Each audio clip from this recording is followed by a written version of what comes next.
سب کے لیے ہے، لیکن وہ ملتی کس کو ہے؟ ایک بریک پر جا رہے ہیں، جب بریک پر کے بعد واپس آئیں گے تو ہم اب آئیں گے اپنے سبجیکٹ کے اوپر۔ ابھی تو میں نے گراؤنڈ بنائی کہ یہ لا الہ الا اللہ محمد رسول اللہ کیسے انسان کو سمجھ میں آیا، اور کس طرح اس نے معبودوں سے اور بتوں سے جان چھڑائی، اور کیسے اس نے پھر ایونچولی اناؤنس کر دیا، اس کا وے آف لائف اور لائف سٹائل بن گیا کہ اشہد اللہ الہ الا اللہ واشہد ان محمد عبدہ ورسولہ۔ کہیں مت جائیے، بڑا انٹرسٹنگ سبجیکٹ ہے، میں بھی بہت سیکھ رہا ہوں۔ بریک کے بعد آئیں گے، اس پر مزید بات کریں گے۔ السلام علیکم ورحمۃ اللہ وبرکاتہ۔ یہ میرا دل، یہ میری جان، یہ میرا دل، یہ میری جان، میری پہچان۔ جی السلام علیکم اینڈ ویلکم بیک۔ سو اللہ نے اپنے نبی صلی اللہ علیہ وآلہ وسلم خاتم النبیین کو وحی کر کے انسانیت کو ان کے اندھیروں، ان کی غفلتوں، ان کے بتوں، ان کے معبودوں، ان کی اپنی خواہشات کے بنائے ہوئے بتوں سے نجات دلوائی۔ اور یہ کیسے ہوا؟ سورہ بقرہ 2 اس کی آیت نمبر 163 میں اللہ تعالیٰ فرماتے ہیں وَإِلَٰهُكُمْ، اور تمہارا معبود، تمہارا الہ، کیونکہ لوگوں کے تو بہت سارے الہ تھے، تو وحی کے ذریعے بتایا گیا کہ وَإِلَٰهُكُمْ إِلَٰهٌ وَاحِدٌ، کہ تمہارا جو الہ ہے، جو معبود ہے، وہ الہ واحد ہے۔ واحد کا مطلب صرف ایک نہیں ہوتا میرے عزیز دوستو، بھائیو بہنوں، واحد کا مطلب ہوتا ہے کہ ایسا کوئی ہے ہی نہیں، ون اینڈ اونلی، جس کا کوئی کمپیریزن نہیں ہے، جس کو نہ اونگ آتی ہے نہ نیند آتی ہے، جو حی القیوم ہے، جو زندہ ہے۔ بت زندہ نہیں ہوتے، خواہشات اور یہ سب چیزیں کی زندہ نہیں ہے، یہ خالی ایک فینٹیسی ہوتی ہے۔ آپ اپنی خواہش پوری کر لیتے ہیں تو آپ کو اندازہ ہوتا ہے کہ یہ تو مجھ سے گناہ ہو گیا، یہ تو کچھ بھی نہیں تھا، یہ تو ایک دھوکہ تھا۔ تو یہ خواہشات، یہ بت، یہ دھوکہ ہوتے ہیں۔ الہ واحد کا مطلب ہے کہ یہ ایک اکیلا بھی ہے، ایک بھی ہے ایسا، اور یونیک بھی ہے، ون اینڈ اونلی ہے، ایسا کوئی اور ہے بھی نہیں۔ اس کی جو صفات ہے وہ کسی انسان کی، کسی بت کی ہو ہی نہیں سکتی، پاسبل ہی نہیں ہے۔ انفارچونیٹلی بد نصیبی یہ ہے کہ ہم نے کلمہ تو پڑھ لیا، لیکن ہم نے کبھی کلمے کو جانا نہیں کہ کلمہ ہے کیا۔ تو جب ہم کہتے ہیں لا الہ الا اللہ، جب یہ پڑھایا گیا، جب یہ سکھایا گیا، تو اللہ کے رسول صلی اللہ علیہ وآلہ وسلم نے پھر اصحابہ کرام کو اور ان لوگوں کو بتایا کہ تمہارا جو الہ ہے وہ الہ واحد ہے۔ اور وہ کون ہے؟ آگے دیکھیے، لا الہ الا، اس کے علاوہ کوئی اور نہیں ہے۔ یہ ہوبل، یہ ودا، یہ سوا، یہ یعوق، یہ نصر، یہ یاغوس، یہ لات، یہ منات، یہ عزا، کوئی چکر نہیں ہے۔ لا الہ هو الرحمن، تمہارا جو معبود ہے وہ الرحمن ہے۔ تو الرحمن کو جانے بغیر اللہ کی پہچان نہیں ہوتی میرے عزیز دوستو، بھائیو بہنوں، کیونکہ الرحمن اللہ کی وہ صفت ہے کہ جس صفت کے ذریعے اس نے اس کائنات کے اندر اپنے نبی کریم صلی اللہ علیہ وآلہ وسلم کے ذریعے اپنا علم دیا۔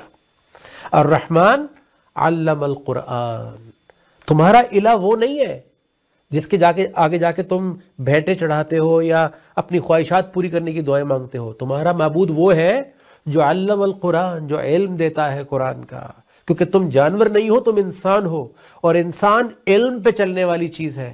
انسان علم کے بغیر آپریٹ نہیں کر سکتا۔ انسان علم کے بغیر جانور بن جاتا ہے، باربیرین ہو جاتا ہے، دشمنیاں، خود غرضیاں اور کینہ، حسد، جلن، جانور کی طرح پھر وہ ایک دوسرے کے ساتھ لڑتا ہے، ایک دوسرے کو کنٹرول کرنا چاہتا ہے، ایک دوسرے کو تسخیر کرنا چاہتا ہے۔ اسی لیے عربیہ میں بھی قریش اور آس پاس قبیلے آپس میں صدیوں سے لڑتے آ رہے تھے، عورتوں کو زندہ دفن کر رہے تھے، عورتیں خریدی اور بیچی جا رہی تھیں۔ تو جب بھی انسان جانور بنے گا تو وہ جانوروں کی طرح وہ بھی عورتوں کو پھر ان کا مالک بن جائے گا، ان کو پراپرٹی سمجھے گا۔ تو الرحمن اللہ کی صفت ہے، الرحمن اللہ کا لوگ نام جانتے تھے، لیکن ان کو الرحمن کی صفت نہیں پتہ لگی تھی جب تک کہ قرآن وحی نہیں ہوا۔ تو قرآن نے وحی ہونے کے بعد انسانیت کو بتایا کہ تمہارا الہ، تمہارا معبود الرحمن ہے۔ تو کیا آپ اور میں گھروں میں آج یہ بات جانتے تھے؟ کیونکہ یاد رکھیے، ہمارا مقصد یہ سبجیکٹ یا یہ ڈسکس کرنے کا ہسٹری کو جاننا نہیں ہے صرف، بلکہ یہ جاننا ہے کہ ہم سے کہاں غلطی ہوئی. کیا ہم یہ جانتے تھے کہ اللہ کا صرف نام نہیں ہے، اللہ کوئی کانسیپٹ، کوئی خیال نہیں ہے، اللہ کی صفات ہے الرحمن. الرحمن کے ذریعے اللہ علم دے کر پردہ ہٹاتے ہیں ایک انسان کے آنکھوں پہ سے، اس کے دل پر سے، تاکہ اس کو اللہ کی پہچان ہو جائے. تو لا الہ الا، کوئی معبود نہیں ہے سوائے اس کے، اور وہ کون ہے؟ هو الرحمن. وہ رحمان ہے، وہ ہبل، ودا، سوا، یعوق، نصر نہیں ہے، وہ کوئی بت نہیں ہے، کوئی کانسیپٹ نہیں ہے، کوئی خیال نہیں ہے، کوئی کسی کی لکھی ہوئی فینٹیسی جو ہمارے آبا نے خود بنا لیا ہو، یہ ایسا کوئی بت نہیں ہے. وہ الرحمن ہے، اور الرحمن علم دیتا ہے، علم القرآن، اور علم کے ذریعے اپنی پہچان کرواتا ہے. خلق الانسان، خلق کرتا ہے انسان کو علم کے ساتھ، ورنہ انسان تو جانوروں کی طرح بھی ایکٹ کرنا شروع کر دیتا ہے، بیہیو کرنا شروع کر دیتا ہے. اور پھر فرماتے ہیں علمہ البیان، اور یہ ایسا معبود ہے جو علم بھی دیتا ہے، جو خلق بھی کرتا ہے، اور جو بیان کرنا، بولنا بھی سکھاتا ہے. تو باقی معبودوں کی کیا حیثیت رہے گی جو خود نہیں بول پا رہے تھے، جن کے سامنے جا کے آپ کو خود گمان کرنا پڑتا تھا، خود اسیوم کرنا پڑتا تھا، اپنی خواہشات کو خود خوابوں میں دیکھنا پڑتا تھا، اور جب وہ ہو جاتا تھا تو ہم کہتے تھے وہ اس بت نے ہماری بات سن لی. تو نعوذ باللہ، ہمارا اللہ حی القیوم، کوئی بت نہیں، حی القیوم ہے، جو بات کرتے ہیں اپنے کلام سے.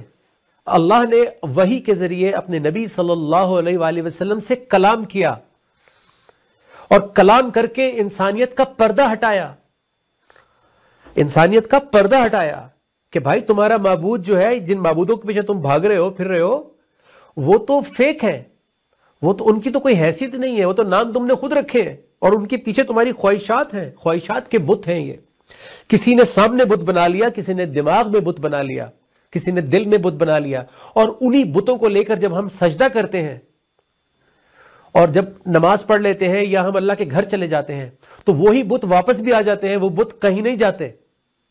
وہ بت صرف تب ٹوٹتے ہیں جب ہم افلا یتدبرون القرآن، جب ہم قرآن مجید پہ تدبر کرتے ہیں، اللہ کی بات ہمارے دل و دماغ میں جاتی ہے، ہماری خواہشات کو ایڈریس کرتی ہے، ہماری ویکنسز، ہماری کمزوریوں سے مخاطب ہوتی ہے، تو پھر آہستہ آہستہ وہ بت ٹوٹنا شروع ہوتے ہیں. جو میری زندگی میں بھی ہوا کہ میری زندگی میں شہرت ایک بہت بڑا بت تھا، کہ شہرت جو کہہ رہی ہے وہ کرو، کیونکہ بت، معبود کا مطلب ہوتا ہے جو آپ کو حکم دے.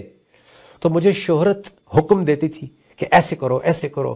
پیسہ، یہ میرا معبود تھا، پیسہ کہتا تھا کہ ایسے کرو تو ویسے کر لیں گے، ایسے ایکٹ کرو، ایسے ایکٹ کر لیں گے، اس ایڈ میں ایسے بیہیو کرنا ہے، اس ویڈیو میں ایسے کرنا ہے، ایسے کر لیتے تھے. تو جس کے حکم پہ آپ چلتے ہیں وہ آپ کا معبود ہوتا ہے. اور ایک مسلمان کا معبود کیا ہوتا ہے؟ لا الہ، کوئی معبود نہیں ہے، اس کا کوئی معبود نہیں ہوتا الا اللہ، سوائے کس کے؟ اللہ کے. اس کی کوئی کمزوری، کوئی خواہشات کے پیچھے چلنا، بھاگنا، کوئی اور اس کو حکم دے، کسی اور کی کسی وے آف لائف، کوئی کلچر، کوئی ویسٹ، کوئی لائف سٹائل، کوئی دنیا کی کوئی اور کانسٹیٹیوشن نہیں. وہ پہلے اللہ کو جواب دے ہوتا ہے، لا الہ الا اللہ.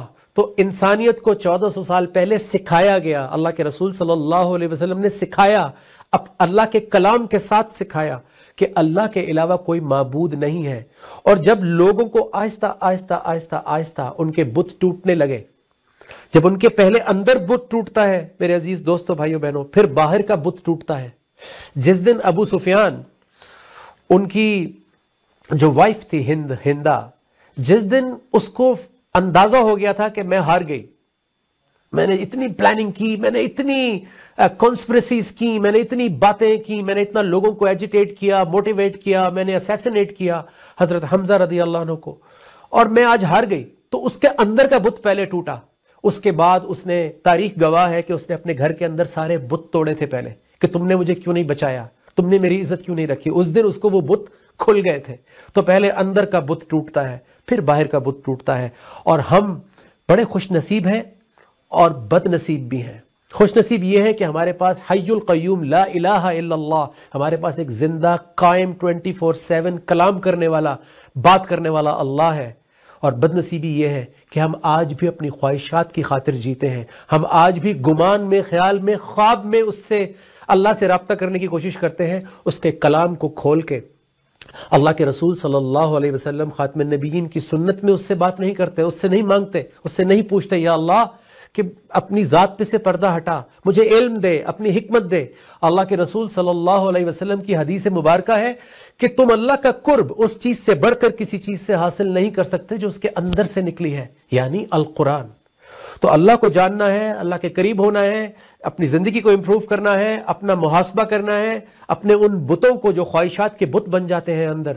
میں ابھی ٹائم بہت کم ہے، میں آپ کو ڈیٹیل بتا سکتا ہوں کہ ازل سے اب تک انسان کی خواہشات میں عورت، پیسہ، سونے چاندی کے ڈھیر، ٹرانسپورٹ، گھوڑے، آج گاڑی ہے، بیٹے، بیٹیوں، آج بھی بہت سارے لوگ ان کے منہ جو ہے وہ بن جاتے ہیں جب بیٹی پیدا ہوتی ہے۔ تو بیٹا بھی انسان کی خواہش میں ہر دور میں، لینڈ، پراپرٹی، یہ تمام چیزیں ازل سے انسان کی خواہشات ہیں، ابد تک رہیں گی۔ لیکن ایک مومن ان چیزوں کو صرف یوز کرتا ہے اللہ کی رضا کے ساتھ، وہ ان چیزوں سے دور نہیں ہوتا۔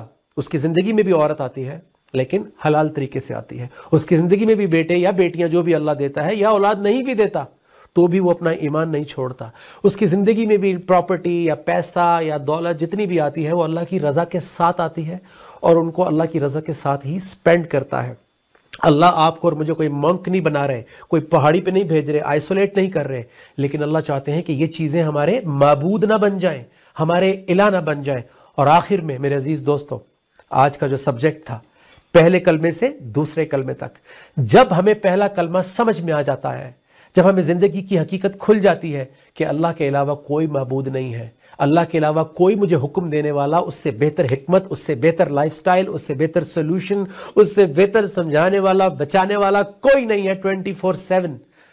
لا الہ الا اللہ اور محمد رسول اللہ، اللہ کے رسول صلی اللہ علیہ وسلم خاتم النبیین میرے رول ماڈل ہیں، ان کو فالو کرنا ہے، ان کی زندگی کو دیکھنا ہے، ان کے درگزر احسان کو دیکھنا ہے، ان کی زندگی کے ایمبیشنز کو دیکھنا ہے۔ جس دن مجھے یہ کلیئر ہو جاتا ہے اس دن میں کہتا ہوں اشہد اللہ الہ الا اللہ۔ اب میں یہ گواہی دیتا ہوں کیونکہ مجھے واضح ہو گیا ہے کہ I was wrong، مجھے واضح ہو گیا ہے I was ignorant، مجھے واضح ہو گیا میں جاہل تھا، آج مجھے کلیئر ہو گیا ہے۔ میں گواہی دے رہا ہوں، میں یہ اناؤنس کر رہا ہوں اشہد اللہ الہ الا اللہ، اللہ کے علاوہ کوئی الہ نہیں، کوئی معبود نہیں، واشہد ان محمدًا عبدہ، اور میں یہ گواہی دیتا ہوں کہ محمد صلی اللہ علیہ وسلم اللہ کے غلام ہیں، اللہ کے بندے ہیں، ورسولہ، اور اس کے رسول ہیں۔ 1400 سال پہلے اصحابہ کرام اور ایمان والوں نے یہی گواہی دی تھی، کیونکہ لوگ تو بہت کچھ اور چیزیں کہہ رہے تھے، لیکن جب ان کو کلیئر ہو گیا تھا تو انہوں نے گواہی دے دی تھی کہ اللہ کے علاوہ کوئی معبود نہیں ہے، اور محمد رسول اللہ صلی اللہ علیہ وسلم اللہ کے بندے ہیں اور اللہ کے رسول ہیں۔ آج آپ کو اور مجھے بھی یہی سفر دوبارہ سے کرنا ہوگا، تجدید عہد وفا کرنا ہوگا، ہمیں آج پھر سے اپنے کلمے کو سمجھنا ہوگا اور پھر سچے دل سے گواہی دینی ہوگی تاکہ ہماری زندگیاں امپروو ہو جائے۔